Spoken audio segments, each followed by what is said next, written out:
ya kabiri ni ukurota uri kuzamuka umusozi cyangwa urwego rurerure. Ibyo bivuga ngo iyo uzamuka ariko ibi byose ukagera ku ndunduro, ibi bigufasha ko uri gushakisha ikintu gikomeye kandi kukibona ugiye kukigeraho vuba. Hari ibintu byari biri kukwirukaho, cyangwa se ukabona nk'umuntu ari kukwirukaho ariko uyu muntu runaka ariko ukabona ntabwo ari kugufata. Ibi bikwereka ko ibyageragezaga kuguhagarika mu buzima bwawe noneho bigiye kugera ku iherezo. Umunsi rero ntago ndajya kure, uyu munsi ngiye kubabwira inzozi zigera ni inzozi 10 zikwereka yuko Imana igiye kugushorera ikakugeza ku ntsinzi yawe. Haleluya. Reka dusenga n'Imana dutangire. Nyakubaha Data wa twese wo mu ijuru, ubutsinzi bwawe nubwo igihe cyose ndagushimye ndanagusenga nkumbinyuje mu izina rya Yesu Kristo wa Nazareti.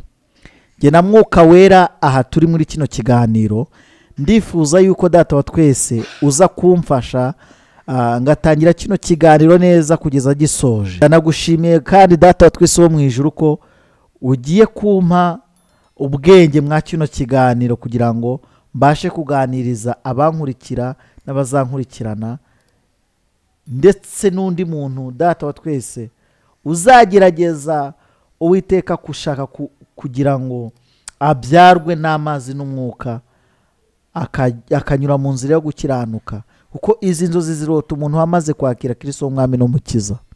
Urakoze Data wa twese ko ubanye natwe mu izina rya Yesu Kristo, amen.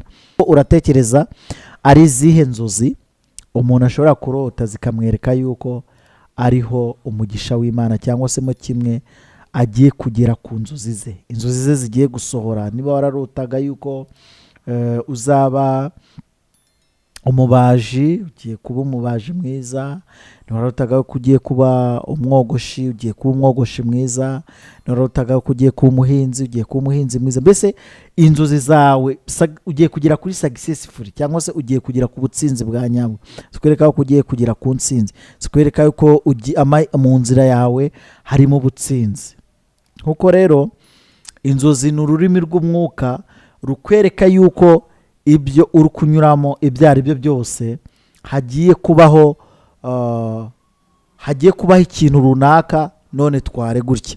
Impamvu Imana ivuga rimwe cyangwa kabiri nubwo umuntu atabwuma. Mu iyerekwa rya nijoro umuntu ashizweyo niho yumvisha amatwi yacu kugira ngo ushire ikimenyetso kubyigira gute, kubyitwigisha. Hanyuma niyo mpamvu rero inzozi ni ururimi rw'umwuka kandi rubasha kwigisha uri maso mu buryo bw'umwuka.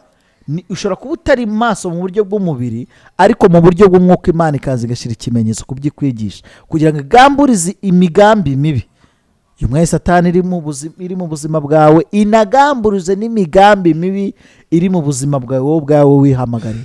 Niyo mpamvu ushobora kurota inzozi zigiye zitandukanye. Muri ubwo buryo bwo kurota Imana igenda itanga cyangwa se itanga n'ubusobanuro bwayo kugira ngo ibashe kugufasha muri ibyo, kandi ibyo igufashijemo nibyo ubona mu butsinzi. Iyi nzozi ya mbere rero uyu munsi wa none tugiye gutangiriraho iravuga ngo kurota ururimi rw'amahanga utigeze wiga habe na rimwe, cyangwa se utazi neza, utigeze umenya ariko ukabona urabirota. Ibi ni ikimenyetso kikwereka ko ugiye kugera ku rwego rwo kumva no kuvugana n'abantu bashya, cyangwa gutangira kugera mu isi nshya. Bivuga ngo ubuzima bwawe bugiye kugira ubundi bumenyi, bya bintu. Mbese ugiye gutangira uhure n'abakugirira umumaro bashya, ugiye gutangira uhure n'abantu bagufasha bashya, ugiye mbese icyo bajya bita destiny helper wawe agiye kuboneka, kandi agiye kuboneka ntago bizakugora, ahubwo Imana izabikorera kwiyubahisha mu izina rya Yesu Kristo wa Nazareti. Inzozi ya kabiri ni ukurota uri kuzamuka umusozi cyangwa urwego rurerure. Ibyo bivuga ngo iyo uzamuka ariko ibi byose ukagera ku ndunduro, ibi bigufasha ko ni ikimenyetso cy'uko uri gushakisha ikintu gikomeye kandi kukibona ugiye kukigeraho vuba. Ikintu uri gushakisha gikomeye mu buzima bwawe ugiye kukigeraho. Nibyo koko kurira umusozi biba bigoye, ariko kuwurira ukabona kuwusoza, kuzamuka ku rwego ukabona kugera hejuru, bikwereka yuko Imana yamaze gukonfirima ko ibyo wari uri kurwana nabyo byose nubwo bikomeye ariko ugiye kubigeraho. Ntabwo mbatindira rwose, singiye kujya mbaha ibiganiro bibatindira, oya, nzajya mbaha ibiganiro bitoya biri mu bwenge bw'Imana kandi Imana igiye ibimfashaho. Inzozi ya gatatu iravuga ngo kurota ikintu cy'icyambu cyangwa ubwato burenga inyanja. Wenda warose icyambu cyangwa se ubwato buri kurenga inyanja, ukabona urugendo rwawe rwo mu mazi urarurangije. Ibi mwibuka ko umwuka wo mu mazi ni imyuka igukenesha, ni imyuka y'ubusambanyi, ni imyuka igenda igutera mu buzima bwawe bugiye butandukanye. Ariko Imana yakubwiye yuko nubwo warose ibyo bintu, Imana iri kukubwira ko igiye kuguha inzira nshya. Ubuzima bwawe bugiye kugira amahirwe mashya, ubuzima bwawe bugiye kugira inzira nshya, kandi urugendo rwawe rushya rufatika mu buzima bwawe ruratangiye kandi uzarugiramo amahirwe. Amafaranga agiye kuza, ndi wowe nakoherereza umushumba cyangwa se evangeliste ituru, ukavuga uti ndazishimiye zino nzozi, ndazihutishije, ndazituriye mu izina rya Yesu Kristo wa Nazareti. Inzozi kane, kurota uri kwiruka ariko ntufatwe. Ushobora kubona mu nzozi zawe hari ibintu byari biri kukwirukaho, cyangwa se ukabona nk'umuntu ari kukwirukaho, ariko uyu muntu runaka, ariko ukabona ntabwo ari kugufata. Ibi bikwereka ko ibyageragezaga kuguhagarika mu buzima bwawe noneho bigiye kugera ku iherezo, noneho ugiye gutangira urugendo rushya rufatika mu buzima bwawe, kandi intsinzi, hari ibintu byatumaga intsinzi yawe utayigeraho, ariko intsinzi ugiye kwigeraho mu izina rya Yesu Kristo wa Nazareti. Nubwo hari ibintu byari bishaka kugusubiza inyuma, hari imbaraga zigusubiza inyuma, yaba imbaraga za karande, yaba imbaraga z'imivumo, yaba imbaraga z'abakushaka kugira ngo bagusubize inyuma mu buzima bwawe. Bisobanura ko rwose ugiye kubigeza ku iherezo, kandi Imana igiye kubana nawe, kandi intsinzi yawe uzayigeraho neza mu izina rya Yesu Kristo wa Nazareti. Inzozi ya gatanu ndavuga ngo kurota umuntu arimo kukugirira neza cyangwa koherereza impano. Iyo urose umuntu ari kukugirira neza cyangwa se arimo akoherereza impano, ibi bikwereka ko hari amahirwe cyangwa ubufasha ugiye kubona mu buzima bwawe. Hari amahirwe cyangwa se ubufasha ugiye kubona mu buzima bwawe. Icyerekezo cy'ubuzima bwawe hari andi mahirwe kigiye kwiyongeramo mu izina rya Yesu Kristo wa Nazareti. Inzozi ya gatandatu iravuga ngo kurota uri mu nzu nshya cyangwa uhindura aho uba. Niba wakodeshaga ukabona ubuzima bwawe uri kuva ku rwego rumwe uri kujya ku rundi rwego, ibi bishatse kuvuga ko birakumvikanisha ko ubuzima bwawe buri guhinduka, kandi birashoboka vuba vuba. Ibyo bintu bigiye kuba vuba vuba, ubuzima bwawe bugiye guhinduka, kandi icyerekezo cy'ubuzima bwawe, inzozi zawe warotaga ugiye kuzigeraho. Kandi bikanashimangira ko ushobora kuba utinze no mu butayu bwo gukodesha, Imana ikaba igiye kuguha inzu. Niba uri guhabwa impano, ni igihe gishya noneho nawe ubwawe watangiye, gitwikirizo cyari kikuriho, gitwikirizo cyari kikuriho kigiye kukuvaho, utangire ugire ubuzima bwiza, utangire ugire umunezero nawe ubuzima bwawe mu izina rya Yesu Kristo. Utangire kurya ku byiza, kuko Imana yamaze gukora ibyiza ku buzima bwawe, yamaze gutegura ubuzima bwawe kugira ngo nawe ubwawe uve ku rwego rumwe ugere ku rundi rwego mu izina rya Yesu Kristo wa Nazareti. Kurota usoma cyangwa ubona inyandiko y'intsinzi.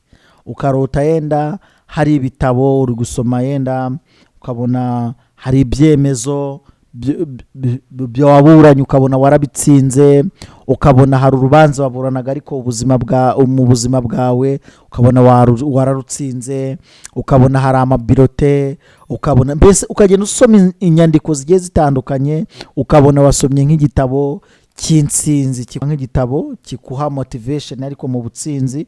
Icyo ni kina cyangwa se mu kimwe ukarota icyemezo cy'amashuri ari byo birote, ukabona ikimenyetso cy'uko ibyo ushaka kugeraho n'ubundi wabigezeho, ukabona niba ari muri business yawe hari ibyari bitagenda neza ariko wajya kubona ukabona noneho Imana iragufashije ubigezeho. Ibyo bishatse kuvuga yuko nyine warose. Ibi nabyo ni bimwe mu byerekana ko inzozi zawe zigiye gusohora mu izina rya Yesu Kristo wa Nazareti. Katugere ku nzozi ya 8, kurota uri mu rusengero. Ni inzozi ikwereka ko ubutsinzi bugiye kujya ahagaragara, nawe ugiye inzozi z'ubuzima bwawe ugiye kuzigeraho.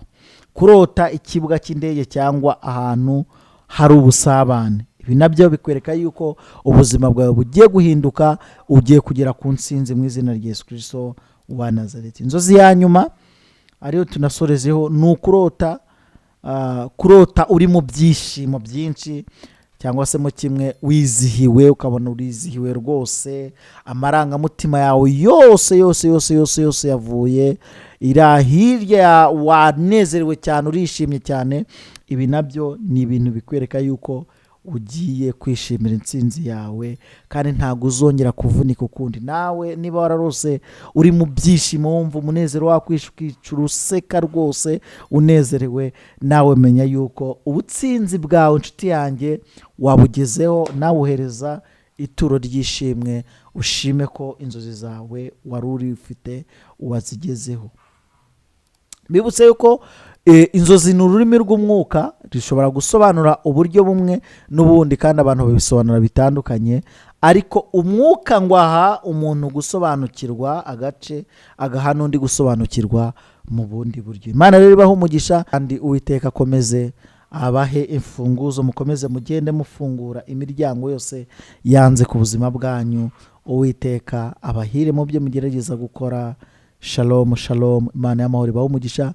Kadusengana Imana. Uwiteka waremye ijuru n'isi, ndagushimiye kubw'icyubahiro cyawe. Uri data wa twese mwiza, uri Imana ikiza. Tubisabye tubinjije mu izina rya Yesu Kristo umwana wawe ukunda, kuko ari wowe watubereye incungu, kugira ngo data tujye tukwegera tudatinya kandi tutishyama. Data ndakwingize mpagararanye na Mwuka Wera na marayika murinzi wampaye kuri aya masaha nkozemo ikiganiro, kugira ngo data wa twese mpabwe ububasha n'ubushobozi bwo gusengera bano bantu, ngo binjire mu bushake n'ubushobozi, binjire mu butsinzi bwabo. Inzozi zabo reka data zibe impamo, reka basubizwe inzozi zabo mu izina rya Yesu Kristo wa Nazareti. Icyubahiro cyawe nikibaganzeho, ubwiza bwawe nibaganzeho, amaraso yawe nabaganzeho. Mwami, mu izina rya Yesu Kristo wa Nazareti, ndagushimye ko hari ibintu ukomeje gukora muri twebwe. Ndagushimiye ko data wa twese, iburengerazuba, iburasirazuba, amajyepfo n'amajyaruguru, umujyi wa Kigali n'agataratu y'abadesipora bahawe umugisha nawe. Abagerageje kurota zino nzozi bagiye kubona icyerekezo gisha. Bishimiye Imana mu izina rya Yesu Kristo urakoze. Amen and amen.